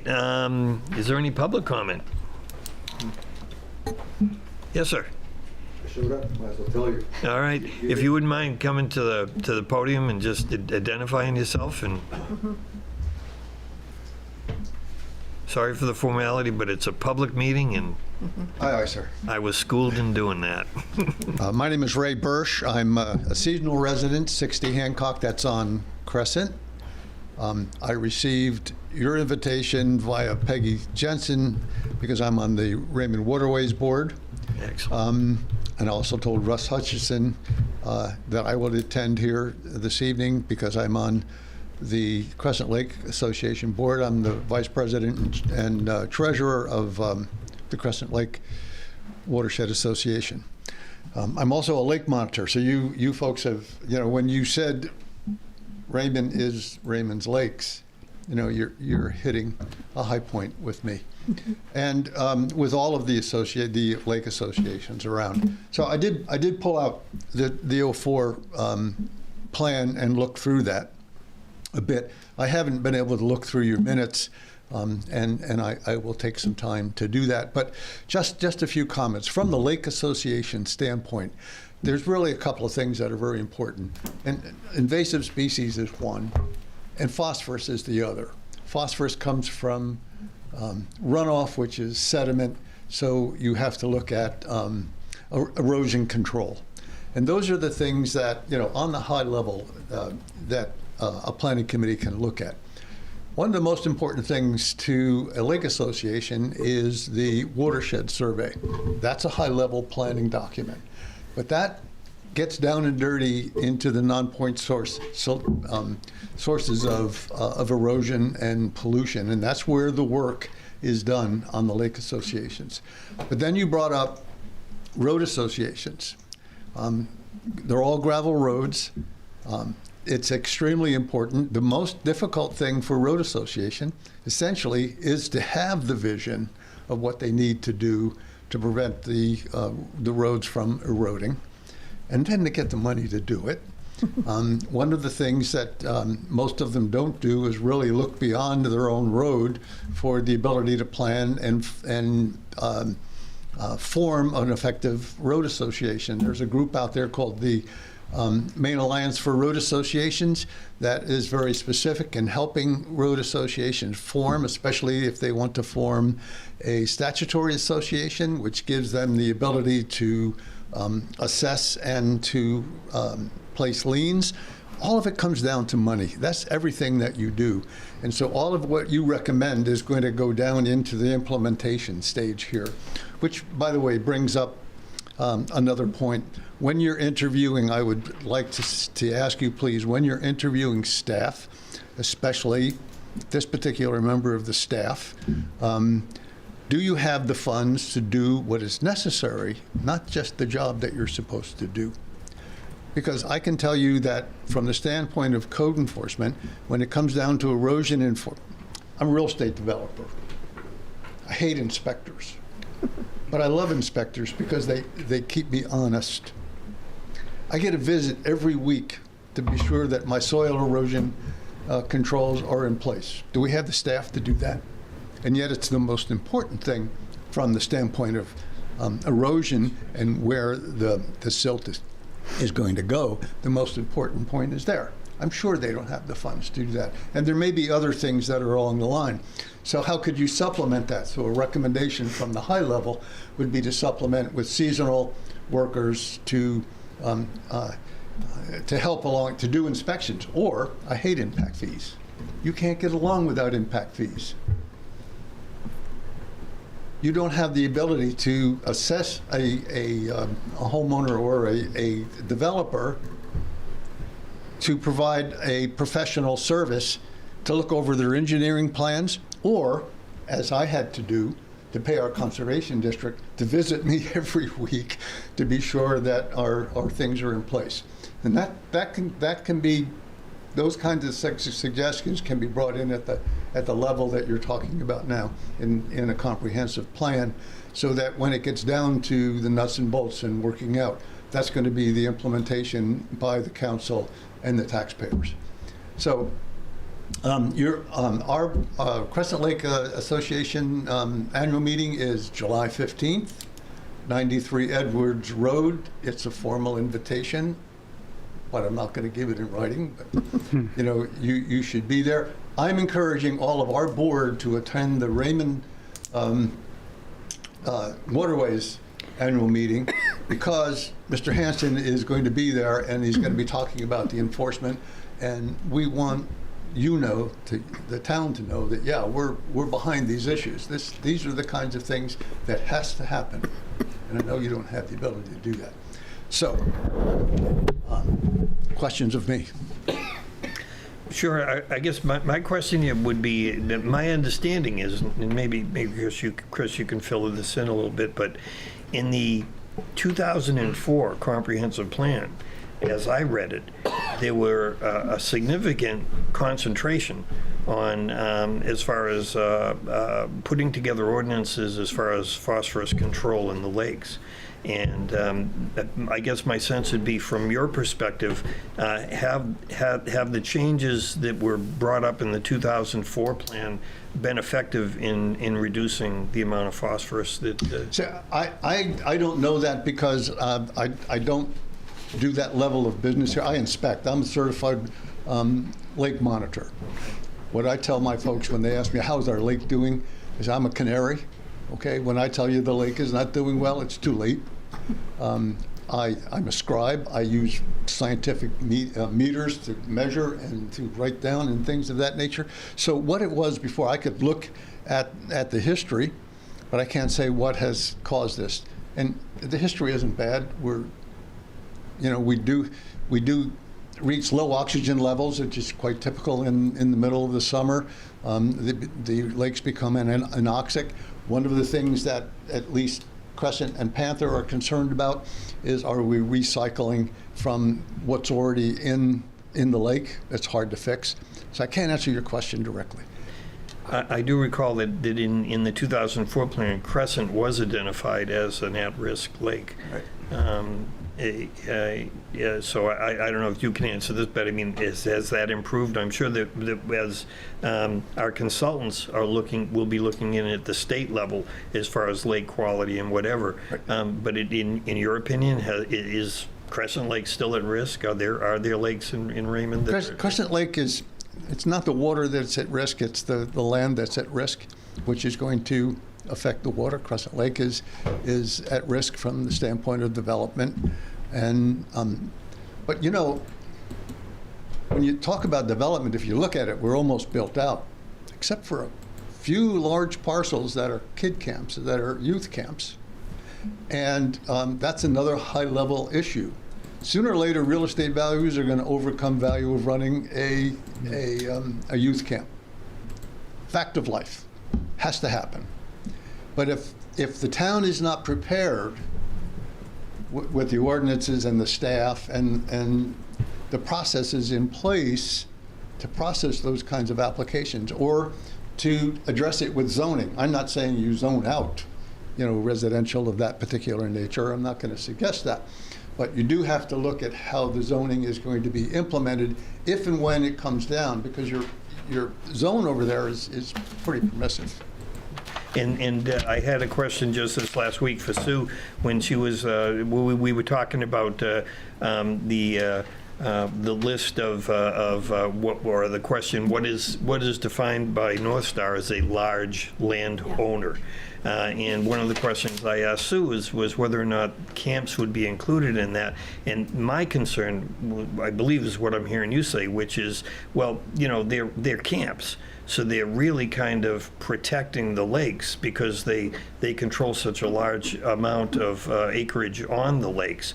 But what occurred to me is that at some point in time, those lakes, well, the camp just behind where I live just got sold. And eventually, if they were to run into some sort of financial difficulty and they're approached by a developer, then do those camps turn into subdivisions and on a lake, high-value properties? Yeah, well, yeah, and some camps are protecting the lake, some may not be protecting the lake, some have an interest to do that. There are, you can't hear that, I'm getting a phone call, I hope you but as I said, sooner or later, the value of the real estate is going to overcome the value of the operation, and you've got a large parcel of real estate there that's going to become much more valuable. And that has to be prepared for. It has to be prepared at the planning level, and then down at the zoning level, and then at the implementation level with the staff and the processes that can assist the staff when you get projects like this for approval. Chris? So I can answer part of your question. In 2004, as a result of the Comprehensive Plan Committee and the Implementation Committee, we did enact a pretty strict phosphorus control ordinance. But you're 100% right. It isn't being enforced the way it should. And that's staffing and money. back in the early 2008, 9, and 10. It was part of every shoreline zoning permit that they had to do a phosphorus control study on how it would impact the lake. And they had a point system that had to be implemented, and you had to do certain things to manage your stormwater runoff so you didn't have the phosphorus and the nutrients getting into the lakes. It worked, and it worked for quite some time. When I came along in 2000, whatever it was, 9, 10, somewhere in there, Jack had stopped enforcing it because the guy that did all those studies, Paul Lawrence, I don't know if you've heard that name, but his name is on a lot of the studies. He moved to Texas, and there was nobody to do the studies. So my history is when I left Raymond to go to Wyndham, I went to Wyndham at a time when Highland Lake was in peril with cyanobacteria, which was poisoning the lake to a point where they had green algae, and the next level would have been undrinkable water, and the lake would have died. So we implemented a new phosphorus point system that I modeled after Raymond, and we made it imperative that everybody, no matter whether you were doing a garage, a shed, a deck, you had to address the point system. So there are ways that we can talk. I'm not going to go into all the details tonight, but we can make progress and go back, because I live on Crescent, and I believe Crescent is in better shape now than it was 10 or 15 years ago. And I know Panther is in the same boat. I don't do the psyche discs and all that, but I do talk to the guys that do the lake monitoring, and very aware that I think the lakes are in good shape, but to keep them there, you're ringing the bell. I get it. And he's right. If we don't do something, he's right, we're going to have problems. There is a lot of erosion on the roads. We also had a very active Raymond Waterways Association with staff that was funded by the town. We don't have that position anymore. The grants are gone because the money dried up from the state. There's no DEP funding for all the grants that we used to get to improve the roads around Crescent in particular, and Panther. I lived on Panther. I took advantage of some of those grants. It was a matching grant. You could get a grant to fix your driveway, put in the rubber blades, and do level lip spreaders and plunge pools. All this was paid for 50% by the Raymond Waterways grants. You would get, I'm sure, John, you remember all this. And we've gotten away from it. And I'm glad you showed up. I'm glad you're going to be at the meeting. I think we're going to have a lively discussion on the 24th. And I really appreciate you bringing it up, because that's one of the reasons I'm here. I want to see the same thing you do. I want to see Raymond's future lakes, waters, not just the waters, the lands as well. I mean, it all runs downhill, right? It does. So, yeah. And thank you. I should let you know that Crescent Lake Watershed Association also has its own little conservation program where we will give grants to landowners that improve it, according with standards set by the Lake Smart program, because those are very well documented standards. And so we have that. It's not been a big thing. We don't have a lot of money, so but it's the most important thing is to encourage it. But from your level, the whole thing is to be able to get out there and staff it. And so from that standpoint, from the planning standpoint, looking at saying one of the things that might be good for the community is to actually have fees that would be charged to be able to inspect the kinds of things that are supposed to be taking place. You didn't hear my impact speech? Impact fee speech? Yeah, it's exactly what I've been saying. Yeah. We have ways to pay for these projects, and that's one of them is impact fees. Yeah. Nobody wants to charge landowners monies that we don't need to, but we can be fair and do this and protect our lakes, and that's one of the things that we talked about here. It's been talked about at the select board, and it'll be talked more about at the planning board. So we're kind of all on the same page. Good luck to you. Thank you. Well, I appreciate, Thank you so your much. comments. Great, Absolutely. great input. I think what this committee's hearing here is very helpful. At the same time, it really comes down to what you said earlier. It really does come down to resources. If the town has the resources, it can do it. And I would think that a comprehensive plan has to find a way to advocate for that. I'll give you a very short war story for me. With 24 years on the Zoning Board of Appeals, you may remember this, Chris. On Raymond Pond, we had an individual that was out of compliance. His footprint was, I think, 96 feet from the lake, and we required 100 feet. And so he was adamant, no, I'm 100 feet, I'm 100 feet. We went down and looked at it. And you know what? Because there had been no erosion control down his driveway, he had about 6 feet of silt that had built up on the shoreline. A delta. And therefore, he was in compliance because of his erosion. And actually, we could not cite him at that point because of his poor erosion control. He had actually created more land away from his footprint. So that's, that's some of the things that you end up shaking your head and saying, there's not a lot we can do about it at this point.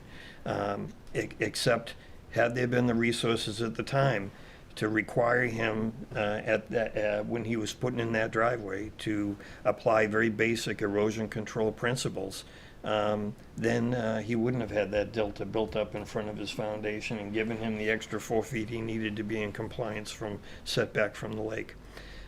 So we do hear you, and I believe that this committee is if we know anything, and I will tell you, and as I had mentioned earlier, in talking with Peggy Jensen, she was very clear on it. It's the lakes are the lifeblood economically for this community, and unless we safeguard those, then it's for naught. All we need is a couple of these lakes to have algae blooms, and people stop coming to Raymond. And Highland Lake was a real success because they nearly lost it. And I have a friend that lives over there now, and I go over there a couple of times during the summer. It's pretty nice. There was a bunch of money in the mid-late 90s. We did watershed surveys on most of the Raymond ponds. I don't think we got to Thomas Pond, Raymond Conservation Commission. And it was Section 319 of the Clean Water Act that provided funding. And towns all over the state, DEP was pushing it hard, and they administered it. And so I just made a note to check with some of the DEP people on the status of it. You probably already know have already done that, Ray, but perhaps there's still some money there, but it was a wave of activity, and it certainly seems like it has died. It has tapered way off. Well, for a question, we need to have an update on the watershed survey to be eligible for a grant if it comes down to 319 grant. Yeah.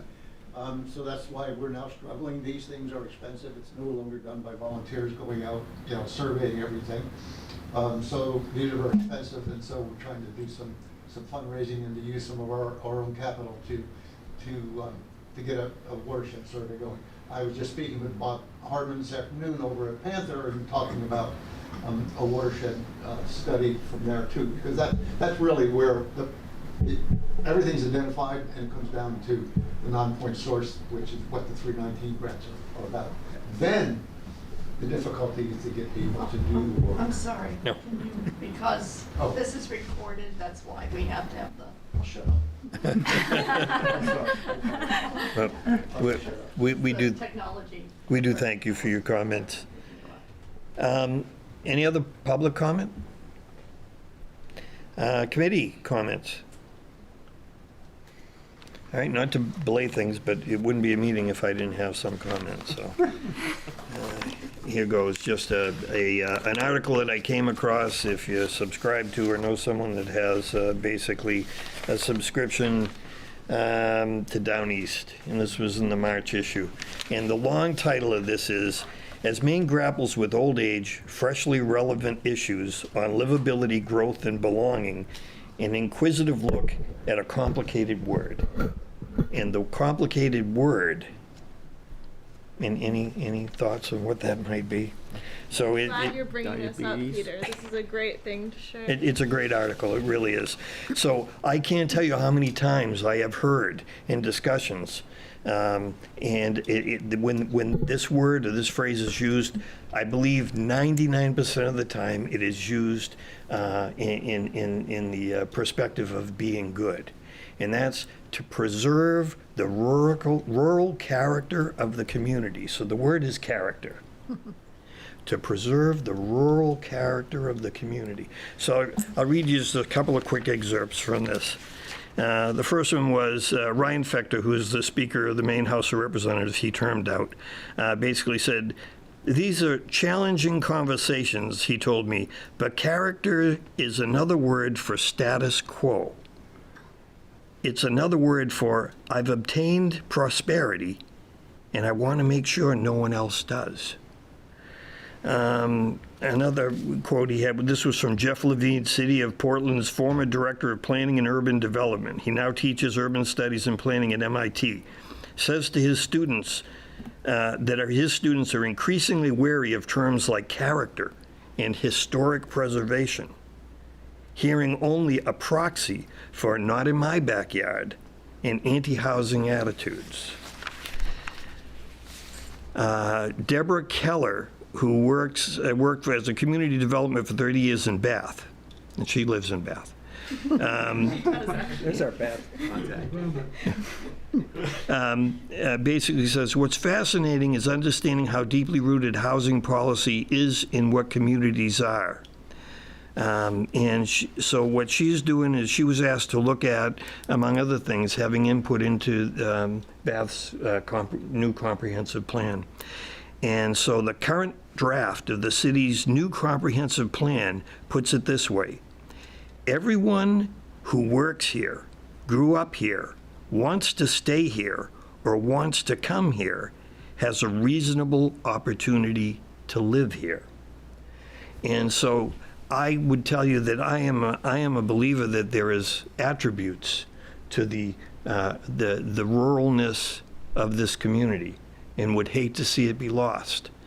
But I think we have to be careful when we're crafting this plan. And as Fecto said, when he was the primary architect of LD 2003, which was to present more affordable housing in the state, and that basically he was saying he crafted it, or his subcommittee working on the development of that policy prohibited the use of the word character in any of their ordinances or their definitions.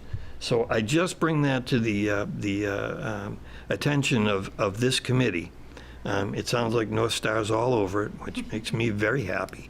But that we just have to be very careful in terminology. I hate to say that, but because once again, it gets back to that idea of what's politically correct to say and what's politically not correct to say. So if we're dealing with indigenous peoples, try and stay away from that steak word, because it's not good. But as far as we craft this document, we should be sensitive to it. I'm reminded of things like what terminology does, and how much the environmental efforts were set back when the term, and I believe it was the environmentalists that first came up with it, global warming. And then the first thing opponents would say is, well, it's actually colder here. It's not warmer. It's not warming up. What are they talking about? Well, so now it's evolved into climate change, which is a little bit more reasonable following the science. It means that there's going to be more extremes. It's not necessarily that it gets warmer everywhere. It gets colder some places. It gets rainier some places, and some places it dries up. But it's the extremes, and it's that the environment is changing. But that phrase that first got adopted was, well, it's global warming. And that lots of times stimulates individuals that are going to criticize or attack it to say, well, no, 20 years ago they were saying we were headed for another ice age. So what are you talking about? So I just bring this to the attention of this committee as far as being sensitive to, how we construct this document with the aid of the professionals as well. But thinking about just the words that we use and how we describe it and being thoughtful in it. So that's my comment. Can we get a scan of that document? Absolutely, I'll send this out to people. Like I say, it's a very long title, but basically what it means is that as far as I read it, was that it's that idea of maintaining the character. Although it's important to do that, it can also be used as a proxy for not in my backyard, or no development, or status quo. Leave things as they are. If anything, I believe this committee is charged with is looking at the future. And so the last thing we want to do is just say, let's leave things as they are. Things were good in 2004. That's a good plan. Let's just photocopy that and give it to North Star, and they can send it into the state, and it'll be rejected, and we'll be done. I think it's worth noting that we could talk about that article all day long. Oh, we could. And we've talked about it a fair amount in here already. And the definition of character and how it's applied is certainly something that even the legislature hasn't figured out yet. So with that, I understand your point. And I think what we can continue to look at is how that conversation develops, because it will be developing concurrently with our tenure here with the town. Well, I agree. Excellent point. If I can just say one thing, I would say as you are embarking on all this visioning, encouraging people to think about the future and what they like about Raymond, when people say things like rural character, I encourage you to dive deeper into, like, what does rural character mean? Does it mean the views? Does it mean fields? Does it mean the way the houses look? Does it mean that you can't see your neighbors? Because I think one of the things that is important to remember when you're thinking about these things in the big picture is that people say, I like the character a lot, but that doesn't actually mean anything necessarily. That means something different to different people. So if you're having any of these conversations, don't let people get away with it. Find out what they mean by rural character. And I think Ryan Fecto's Bedford character is a lot different than Raymond Maine's character, too. Fair.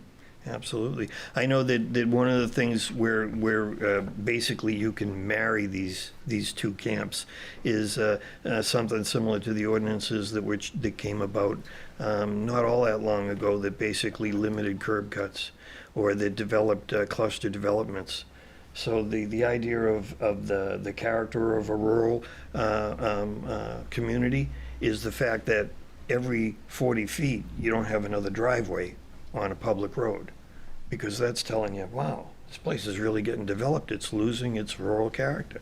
So how about this?